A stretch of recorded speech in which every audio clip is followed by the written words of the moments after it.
19 September 2025 সিঙ্গাপুরে শেষ নিঃশ্বাস ত্যাগ করেছিলেন জুবিন গর্গ। জুবিনদার মৃত্যুতে সরকার 3 দিন অফিসিয়াল মর্নিং অ্যানাউন্স করেছিলেন।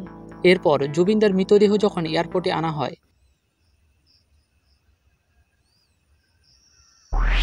জুবিন গার্গের মৃত্যুতে এত মানুষের আর্তনাদ কিসের জন্য আজকের ভিডিওতে বলবো।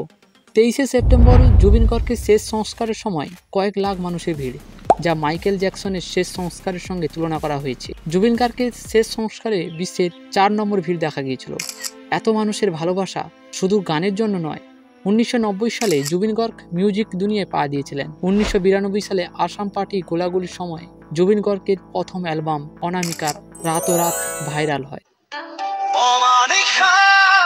এরপর 40টা ভাষায় 38,000+ গান গেয়েছেন জুবিন গর্গ। এছাড়াও জুবিন গর্গের গান কখনো চা বাগান, কখনো আসামের ক্ষেত মানুষের বিনোদন দিয়েছে। জুবিন গর্গ কখনো রাস্তায় সড়কে সকলের সঙ্গে খাবার খেতেন, কখনো সবজিওয়ালা রিক্সাওয়ালাকে সাহায্য করতেন।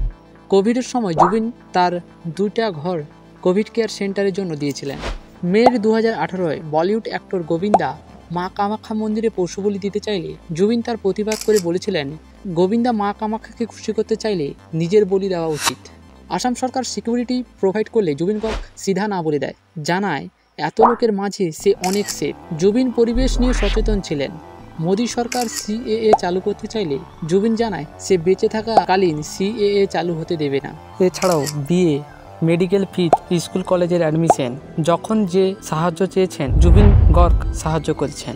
জুবিনদার আত্মার শান্তি কামনা করি। আপনারাও কমেন্টে জুবিনদার শান্তি কামনা করুন। ভালো থাকুন, সুস্থ থাকুন।